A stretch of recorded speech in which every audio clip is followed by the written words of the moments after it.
quando vocês disserem. Pode começar. Todo mundo aqui? Fica à vontade. Tá.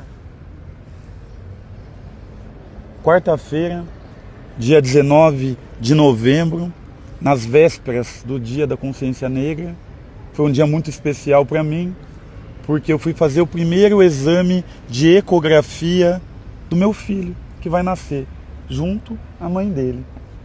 Logo após o exame, tudo certo, 22 milímetros, coração batendo, eu feliz, nós felizes. Atravessamos a rua e quando estávamos atravessando a rua, alguém faz uma manobra imprudente, de direção perigosa, e o carro aparece já sobre nós. E nós nos assustamos, até porque a minha companheira estava grávida. E eu olhei para o lado e só falei, respeito o pedestre. E continuei andando. Ele abaixou e eu olhei para identificar quem era. E para saber se era proposital. E ele me encarou, abaixou o vidro e me xingou, me injuriou. E eu não parei para revidar, para xingar, para gesticular. Eu continuei caminhando até a calçada. Ele me xingou, proferiu várias injúrias, me chamou de lixo, de nóia e outros xingamentos mais. Foi correndo com o carro, estacionou e com as próprias imagens por eles reveladas, porque a gente não teve acesso, as próprias imagens demonstraram que ele saiu num ímpeto de agressividade, provocando um conflito físico. E eu observei, eu estava atento, alerta, tendo em vista que a mãe do meu filho estava ali, grávida. Eu vi que ele saiu do carro e veio correndo. E eu não deixei que ele atravessasse a rua para iniciar um conflito físico ao lado da minha companheira grávida. Porque com certeza ela ia tentar interferir, separar, ia ficar nervosa e poderia ela ser ferida e as consequências poderiam ser as piores, que eu não quero nem imaginar aqui. E por isso eu fui ao encontro dele, para conter a injusta e iminente ameaça, porque ele veio correndo. E quando chegou na calçada, o meu amigo, que estava nos esperando, porque ele não foi conosco na ecografia, ele estava nos esperando próximo ao carro, esse meu amigo já interveio, ele viu o que ia acontecer e já interviu. No que ele interviu, ele o rapaz já tentou dar um soco nele, eles já começaram a meio que se embolar, meio que se agarraram, e os dois caíram. E no que os dois caíram, eu fiquei ali próximo, já que a ameaça estava sendo neutralizada. Por isso eu disse, desde o início, que a gente deu uma abafa nele. Ou seja, quando tem um fogo, quando você abafa, você retira o oxigênio e apaga o fogo. Quando tem uma ameaça, você neutraliza a ameaça. Justamente executando o que o direito nos prevê, que é a legítima defesa. Eu não sou partidário do 2 contra 1, ou da covardia, ou da brutalidade. E por isso, em nenhum momento, o agredi. Até porque não foi necessário nesse primeiro encontro. E isso, as imagens que eles revelaram, demonstram cabalmente que eu fiquei sentado. Sentado não, que eu fiquei de pé, do lado da mureta, enquanto as coisas ocorriam. E daí saímos. Saímos e deu poucos minutos eles já estavam atrás de nós. Ele e os outros rapazes que também já estavam lá próximo ao estacionamento, que eu não consegui identificar. Porque depois soube que era o local de trabalho dele, inclusive. Então deveriam ser ou parentes de um proprietário ou amigos, não sei precisar. E ele veio novamente provocando outro conflito, com ainda mais ódio, e o conflito era comigo. Não era com o Carlos, que tinha entrado em vias de fato com ele no início para conter o ímpeto de agressividade dele. Era comigo. E eu comecei, falei, sai de perto, tentei evitar, andei, saí de perto dele, ele veio, bateu com o ombro em mim, eu empurrei ele, e na hora que eu desvio o olhar dele e falo para um dos cinegrafistas amadores ali, ele já tenta me dar um soco no rosto. E daí eu vou para trás e pega, de fato, na minha testa o soco. E eu vou para trás e daí já começa uma briga. Eu dei 2 chutes nele, vocês viram pelo vídeo, ele me acertou um soco, esse soco quebrou o meu nariz, eu levantei, continuei a briga ali até imobilizar o rapaz e de fato neutralizar a injusta agressão que eu estava sofrendo naquele momento.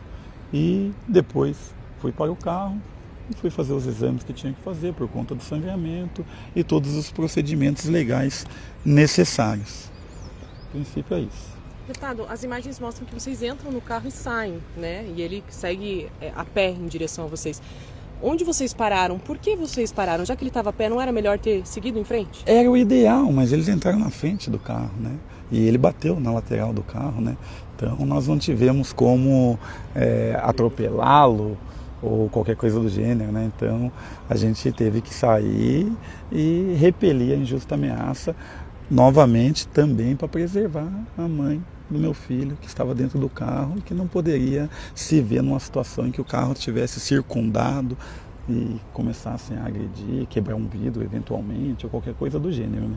Na quarta-feira, o senhor não mencionou essa primeira parte, né? O senhor falou sobre esse momento já do embate, que ele agrediu você primeiramente, mas as imagens mostram que houve esse outro confronto antes de vocês chegarem lá na esquina da Visconde do Rio Branco. Por que o senhor não mencionou esse outro momento dessa confusão toda? Exatamente, né? Eu acredito que você não tenha lembrança, mas se rebobinar a fita e a entrevista que eu dei para o Plural e para as demais mídias, né? A RIC TV e acredito que também a RPC, né? Eu falei que eles tocaram o carro em cima da gente, que ele me injuriou, que ele me ameaçou e que ele logo veio correndo, iniciando um confronto e naquele momento a gente conseguiu, a palavra e a expressão que eu utilizei, dar um abafa nele, né? A gente conseguiu conter a injusta agressão, né? Então eu falei sim desse momento. Na nossa entrevista tem falou sobre isso, mas não mencionando essa primeira parte, né? Ali em frente ao estacionamento. Então, mas foi isso que eu falei, que no primeiro momento, então eu recapitulo. Num primeiro momento, ele tocou o carro sobre nós. Eu vou recapitular da forma com que eu disse na primeira entrevista, tá? Eu assisti ela hoje. Então, exato, perfeito, daí você vai lembrar. Ele tocou o carro em cima da gente, eu falei, respeita o pedestre. Ele me injuriou, me ameaçou, estacionou o carro e veio correndo para me agredir.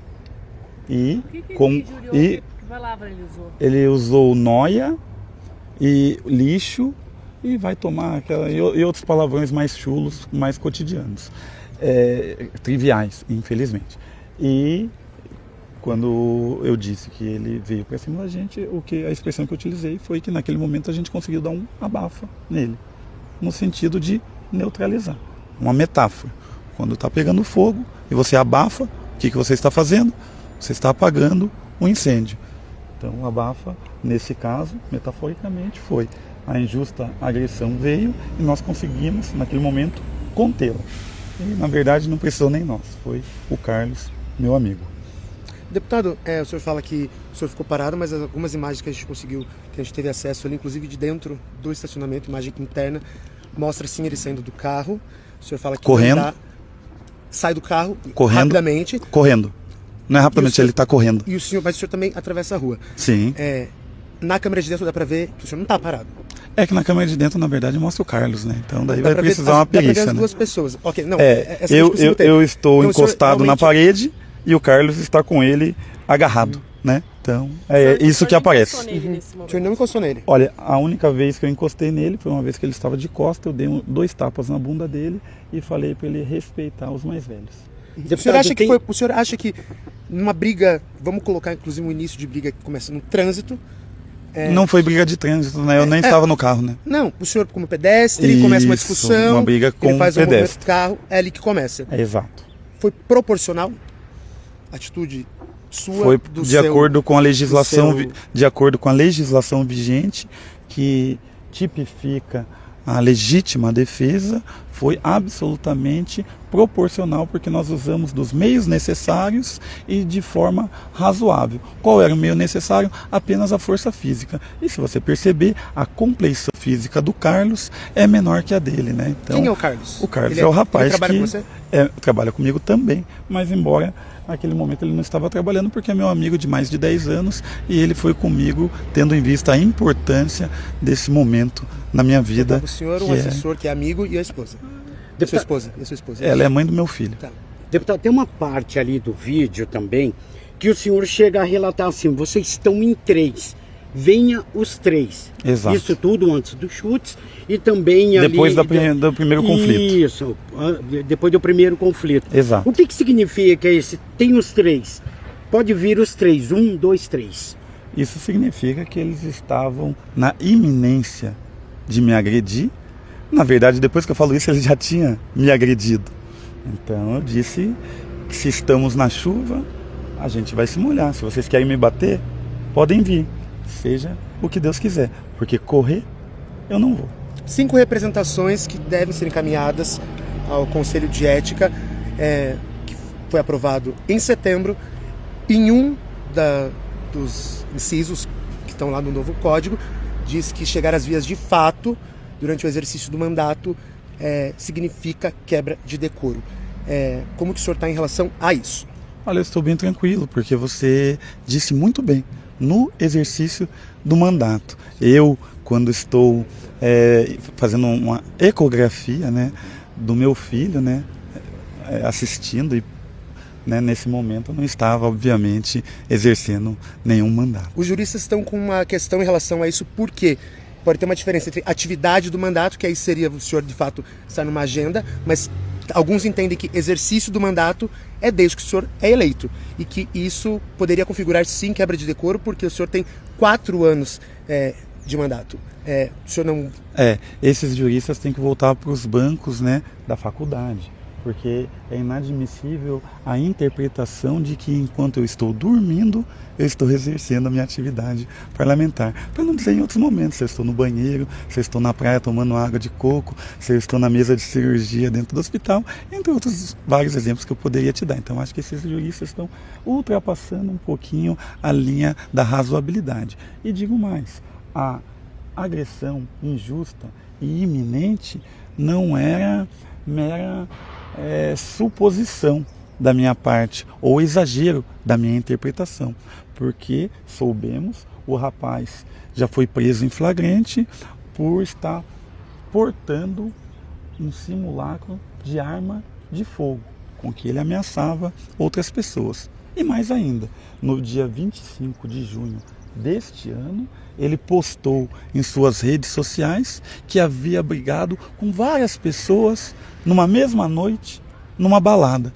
E ele estava exaltando o feito, e isso a gente viu que é uma atitude recorrente. Ele é aquilo que a gente pode chamar de pit boy.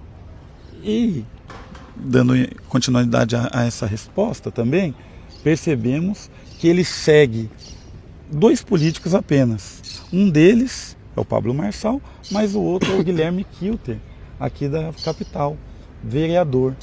O que nos leva a crer que talvez tudo isso não tenha sido assim tão espontâneo como pareceu e possa ser algo teatralizado, planejado, porque nós passamos por ali na hora de ir para a consulta.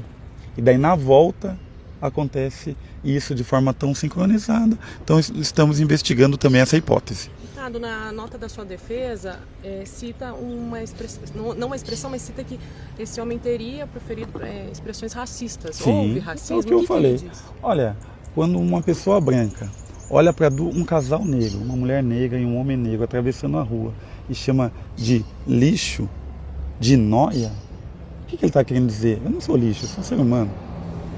Ele está querendo me chamar de nóia, como quem me chama de dependente químico, como quem me chama de morador de rua, como quem diz que eu exerço subcidadania e como quem diz que eu sou visto como sub-humano na sociedade. Porque, infelizmente, os dependentes químicos que estão na Cracolândia, em qualquer outro beco escuro no nosso país, são vistos como sub-humanos. Então, resumindo, ele estava querendo dizer que eu era ali um sub-humano. Por quê? Se ele não me conhecia, e eu quero crer que isso não foi armado e que de fato ele não me conhecia, só pela minha aparência, o que na minha aparência difere da aparência dele? Ele é branco. Deputado, depois de todo esse resultado, se você pudesse voltar lá atrás, o que mudaria? Olha, se eu pudesse voltar lá atrás... Depois da repercussão. depois da repercussão, o que eu faria era pedir para que o meu amigo, o Carlos, ao invés de me defender tomando a frente, como faz e faria qualquer amigo, para que ele apenas filmasse.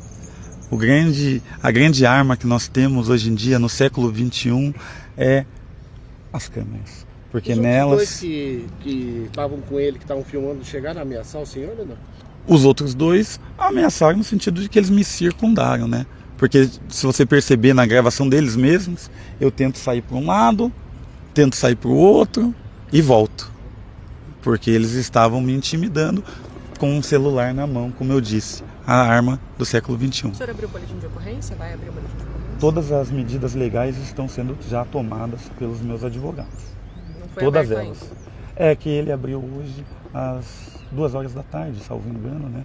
Então nós estamos também tomando os passos sem celeridade, com equilíbrio e interpretando todos os fatos para saber exatamente do que a gente está se defendendo, porque olha, nós fomos até o estacionamento para conseguir as imagens. Porque se vocês repararem, eu tenho certeza, como jornalista, todos vocês repararam, as imagens foram editadas. Quando ele sai com o carro, pausa. E de repente o carro sai devagarzinho. Entre essa pausa e o carro saindo devagarzinho, por que ele não mostra eu sem gesticular, sem parar para intimidá-lo, sem xingá-lo, porque eu não fiquei encarando, e ele abaixou o vidro e ficou xingando por alguns segundos ali e depois entrou? Eu acho que talvez fosse interessante mostrar essas imagens sem edição, não? Lá dentro. Seria interessante a gente saber as imagens por completo, para a gente ter as conclusões necessárias sobre o que de fato ocorreu. Se ele também agrediu, se ele iniciou uma agressão e depois foi contido, ou o que de fato aconteceu. Nós não tivemos. E, inclusive, fato curioso, fomos lá, eu não fui, mas fomos, a nossa equipe, 5 assessores. 3 mulheres, 2 homens. 4 assessores negros. Pediram para conversar com a síndica, ela não quis falar com eles, não estendeu a mão, não cumprimentou e tratou como se eles fossem bandidos.